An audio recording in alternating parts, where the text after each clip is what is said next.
Uh, hey everybody. Welcome to the Turnout. I am your host, Aloy. As usual, don't forget to check out usaaudiences.com for special event movie screening invites. That's stuff that I say in every video, but it's true. Definitely go check it out because they have good stuff there. Uh, Welcome to the people who are here in the live stream. There's actually a few people here this time. Hey, that's always great. Uh, and of course, as soon as I decided to go ahead and do this live stream, I was like, wow, I'm eventually going to have to do a live stream about a current movie. But today was the day that I decided to do this one. But a couple of days ago, I went ahead and I watched Dora and the Lost City of Gold. And that movie right there, the biggest thing that I have to compare uh, Dora and the Lost City of Gold is, you know, Indiana Jones. And that's the biggest kind of archaeologist slash treasure hunter that I can reference in, my movie history language that I have in my brain here. So the main thing that I wanted to do was I kind of wanted to just tell you guys about Dora the Explorer, tell you why it's also all great and everything, but also like the biggest lesson that you learn in this movie before I even jump into it is treasure hunters bad and explorers good. So that's where it actually made me contextualize it in an anti Indiana Jones kind of way. And not that I don't like those movies are great, but for me, it was very much of a like, I'm watching this movie and I'm seeing that they are representing everything that Indiana Jones is not. And even if they're doing a lot of the same things that Indiana Jones does in this movie, jungle puzzles and all of that stuff, at the same time, they're doing it for a completely different reason. And they even bring with them somebody who is a treasure hunter who is looking for the treasure. Now, some of you might say, like, well, Indiana Jones is, obviously he is an archaeologist and he wants to get the treasure to bring it back to a museum. And sure, but that's also not necessarily what an explorer is for. An explorer is for you to go and find the thing and study the thing. And that doesn't mean bring it back with you. That doesn't mean, take it for your own and give it to a museum. That just means like, hey, you just want to find the hidden mysteries out there and explore them, write about them, that sort of thing. Happy birthday, Cameron King, in the chat. So happy birthday. So I thought that was actually a really great kind of lesson that this movie taught. I mean, taught me. I mean, taught kids, I guess. I guess is the way to look at it. But one of the things that I really enjoyed about this movie is that I did a trailer reaction to this movie a while ago, like when this channel first started and I actually was doing trailer reactions. I don't really do those anymore. But when I was doing it, I remember watching it and going, that looks fun. Like that looks like that will be enjoyable, but also in a very silly way. I was just expecting it to be kind of the dumbest thing ever. But I actually sat down. It was me, my youngest son, who is 4, and my middle kid, who is 16. And the three of us actually sat and watched this movie. And we all enjoyed it. Me as an adult, a parent watching it, my middle kid as somebody who grew up watching Dora, enjoyed it, and my youngest kid who actually I don't think has even watched any Dora, but just enjoyed the movie. We all sat and we enjoyed the movie, I think all on our own level. There's a lot of slapstick in this movie, a lot of really goofy humor. There's also some callbacks that probably my middle kid really enjoyed. But then I enjoyed kind of the real world, kind of immersing this almost cartoon character-esque kind of character that Dora is in this movie into the real world. Like, I enjoyed that aspect of it. And I think we all kind of enjoyed it, like I said, on our own levels. So the movie itself is essentially, it starts off with Dora the Explorer in cartoon form. That was honestly really, really fun. It started off as a cartoon, and it was like it was the cartoon, and I was like, wait a minute, what are they doing here? And then they actually went to clipping it to the actual real world and showing that all those cartoons that we've watched back in the day, they were all just pretend. That was her and Diego, her cousin, if you haven't watched Diego, doing pretend and having a ball because they lived in the jungle, and her parents are explorers trying to find um, the lost city of gold, and she actually is the one who finds the first hint, and because it's too dangerous, they send her to go stay with her cousin Diego, who lives in the real world and is a regular teenager. But because her parents are so close to it and are definitely like on the right track, her and her some of her schoolmates are kidnapped and brought into the jungle so that she would help them find the her parents for the bad guys. And of course the bad guys pretend to be good guys for a while and everything. It's a thing. I mean, this movie, I think, did a really good job playing on all of the same tropes that a lot of other movies do, but I think that they brought kind of a fun outsider element to what already exists. You know, like the fish out of water in high school movie has been done a million times, but then it's almost like, I don't know if anybody here has watched The Tick, but basically Dora the Explorer to me is sewer urchin, where if you throw sewer urchin into, you know, the regular like interactions above the sewer and all that stuff, he's like, you know, he's basically Rain Man and he seems really weird, but you down in the sewer, he's Batman and he is like king down there. And that's basically what Dora is. If you take her out of the jungle, she's stammering and she doesn't fit in and she can't make friends, and it's, you know, she comes off as just really weird and not cool. But you bring her to the jungle and she is jungle woman, to use the Batman reference. Anyway, she becomes like Lara Croft, right? She becomes like this amazing like character in the jungle, and I really really dug that. And and this is a non-spoiler kind of discussion, mostly to say you need to go watch Dora the Explorer's movie, Dora and the Lost City of Gold. So I'm trying not to give away too much, but I am going to give away two things, because what they did is they really tried to immerse you in the fact that Dora was living in the real world, even if she was kind of this larger than life kind of cartoonish kind of character. And she literally would, she kind of was not mentally stable, because she literally would go like, can you say delicioso? And, you know, and then she would stare at her family members because like that's was really her. And oh my gosh, it was ridiculous, and amazing at the same time. But first, actually, you know what? Before I go on to the big things that I want to do, I do want to talk about the parents.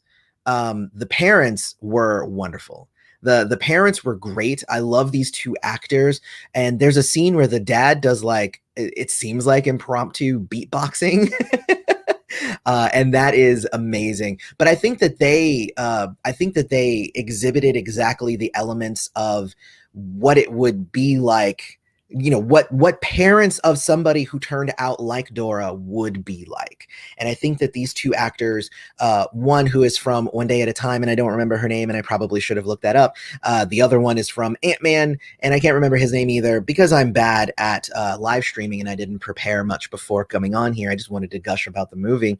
But but I loved them. I thought that they were a great addition to the movie itself, because they brought their own humor that I wasn't necessarily even expecting to have in this movie. I wasn't expecting for the parents to be all that hilarious, but I think that they did a really good job bringing their own humor to the movie. So, you know, there you go. I just wanted to share that little bit that I did really, really enjoy that. And the fact that the actress who plays Dora, her name is, I did actually go and try and find that. The actress is Isabella Merced, which is funny because that's Merced. I have Merced in my family. Maybe we might be related. The movie cleared up, like swept at the Imagine Awards just recently, which, and I say swept, they won 3 awards, so maybe I'm overstating that a bit. But best feature film, Dora and the Lost City of Gold got that, and the best director, James Bobbin, got it for Dora and the Lost City of Gold, and best actress, Isabella Merced tied with Jennifer Lopez in Hustlers. I actually did not see Hustlers, so I can't say if that's fair or not. But you know what? I like the nod for Isabella Merced because she did an amazing job. She did an amazing job acting in a super goofy movie. It was just really, really well done, and it was very well directed. It played on a lot of the different tropes that we've come to know and love, but kind of brought a new spin to them. But the 2 things that I do want to discuss are Boots and Swiper. Okay. Because this was interesting. Okay, because there were 2 elements that I feel just were weird. So the first one is Boots. Boots was her monkey from when she was a kid and grew up, and like she had to leave him behind, and it was really, really sad. And when she came back to the jungle, Boots found her, and I was like, that's awesome. But it was proven in the beginning that all of the talking that Boots would be doing, Boots, it was just her. She would go, she's walking with him. Well, Dora, I think that, she would be doing the voice for and speaking for Boots. So I was like, okay, cool. So we've established that now Boots is not real, not really, can't really talk and everything. So I'm like, okay, cool. That's great. So that's cool. It's grounding it more. I get it. I like it. It's kind of like when in Frozen where oh god, I forgot the dude's name. Olaf is the reindeer. So when he would talk for his moose, basically, that's what it feels like. But anyway, Hans, I think his name is. So but they established that early on in the movie where they're like, okay, cool. He can't actually talk, but he has a strange, he's animated, so he's not a real monkey. So, in the thing, he can do things that other monkeys can't do and stuff. I get that. And he's like doing fist bumps and can communicate and have emotions. One of the things, though, that I really enjoyed was that they really were kind of animating him in a way that was kind of making Dora seemed kind of crazy, because she would be sitting there like, but Boots, we have to go save our friends. And then the monkey would just be like this. I know, right? We have to save them. And it would be like she was having a conversation with somebody who was not responding, which he shouldn't be because he's a monkey.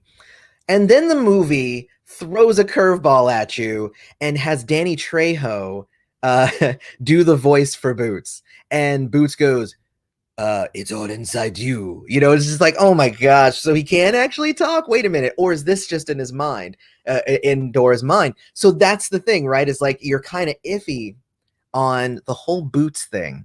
The Boots thing is weird, and I wasn't really sure what they were trying to do with that aspect of the movie.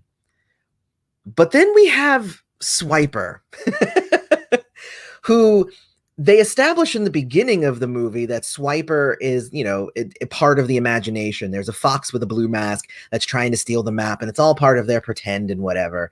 Okay, fine. I was like, okay, Swiper was also just kind of made up. Great. Then when they get kidnapped and brought to the jungle, there's Swiper. There's Swiper talking with a blue mask. Not only do we see it as the audience, so we're not just thinking, it could just be part of like Dora's delusion. But then the other kids go, why is there a fox in a mask? Who needs that level of anonymity? Why is he stealing a mask? So like, he exists. He really does exist. And he is really talking. And he is really with the bad guys of the movie. So that makes me think like, okay, wait a minute. Does that mean that Swiper in the beginning was really trying to steal her map because maybe the map was important at that point, and they've been watching them from the beginning, trying to see if they would find the lost city? it the Swiper Boots thing. Swiper and Boots, they are the reasons why this movie is kind of broken, and bring in, I think, a little bit more of a cartoony element to the movie than I think was intended. Like, if you remove Boots as a talking animated monkey and you remove Swiper, uh yeah, I don't necessarily think that you lose much, but you gain a lot of craziness. Swiper doesn't play a huge part in the movie until he does. And then, like, he's really only there at really particular moments to just add in that flavor. But the fact, I was expecting for them to be like, but no, it's like a short guy who wears like a luchador mask or something like that, and he's with the bad guys, but he's a sly fox, and that's why in Dora's imagination he was a fox. But no, like, literally he's a fox. So that it was weird, but again, when you're trying to merge, when you're the cartoony and the real, like, you're gonna have to give some allowances for something like this. But it was just the fact that the movie tried so hard to establish some of these things as how they are supposed to be in the real world, and then flips the script on you real fast, and then kind of tries to backpedal that. Like, after Boots talks once, then all of a sudden he's just a regular monkey again, and now Dora really does think that she's crazy, and everybody thinks that she's crazy, even though we just saw that he can talk. And if Swiper exists, then why can't Boots exist? Why is Swiper the only animal that's allowed to talk in this movie and it not be weird? Like, like, it doesn't track. Okay, so but here's the thing, the movie is amazing. Honestly, I think that, again, there's traps, there's people who turn out to be good and then they're bad, there's people who turn out to be bad and then they're good, there's jungle puzzles, there's like genuine exploration and growing together as friends, because her and Diego and two of their school friends, like, everybody becomes friends.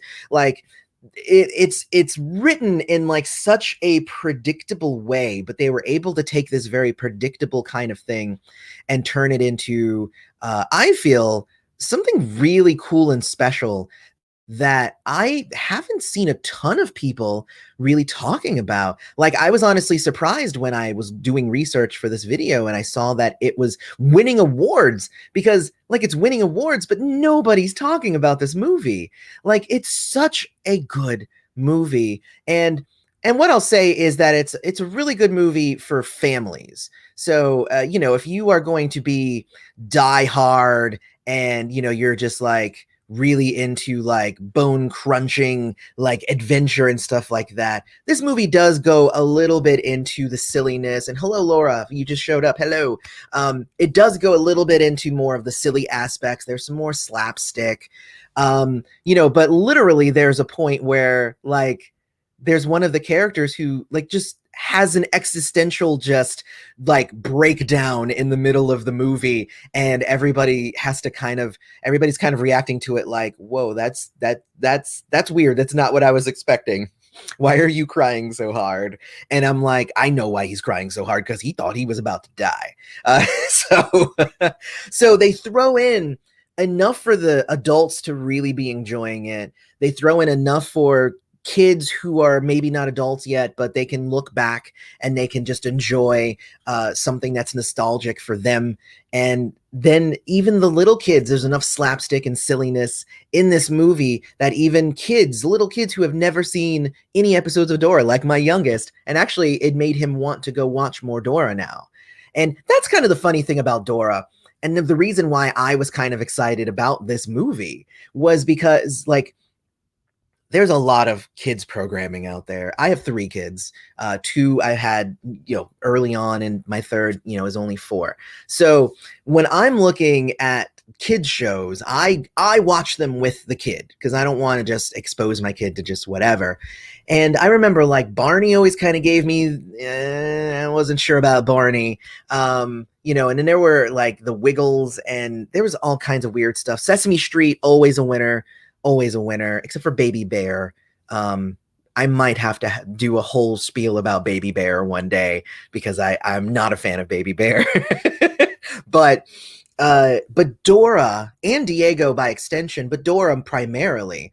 I never had a problem with my kids watching Dora. It was really simple. They could follow storylines. They learned a little bit of like Spanish and everything. So the fact that after watching this, my youngest is like, is it can I watch more Dora? I'm like, of course you can. Let's make that happen right now.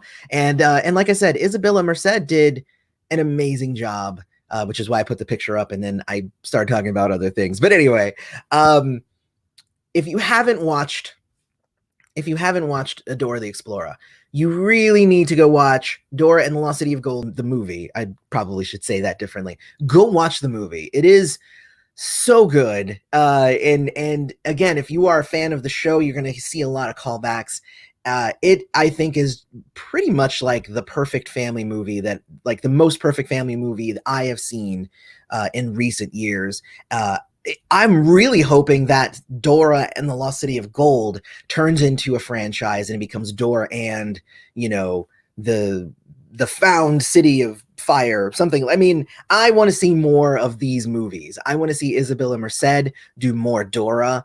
And I think this is the beginning of a really fun possible franchise that I feel could rival Indiana Jones, which is again the only real like parallel that you have in pop culture with this sort of movie. So with that said, go watch it. Thank you for the few people who were actually here and experienced this live. Obviously, this will be up on YouTube anyway. Luby's World. If you've never seen it, seriously, go watch it. It is on Hulu right now, which is where I watched it. But there is actually a link if you like to own your movies. I put a link in the description. You can go buy it on Amazon if you want. So thank you, everybody, for being here. Don't forget to follow us on Twitter. Don't forget to check out USA Audiences. Don't forget to hit like, subscribe, hit that bell. There's a funny thing about the bell because everybody thinks that if you just hit the bell that you just immediately get all the notifications, but that's actually not true. Underneath the bell, there's do I want sometimes notifications and do I want all notifications? So if you want all notifications, hit the bell and then also select the option for all notifications. Isn't that weird? YouTube's weird. Anyway, I've been your host, Aloy. This has been the Turnout. Thanks for showing up, especially during a live stream. I always have fun with these. Thank you so much, guys. Have a great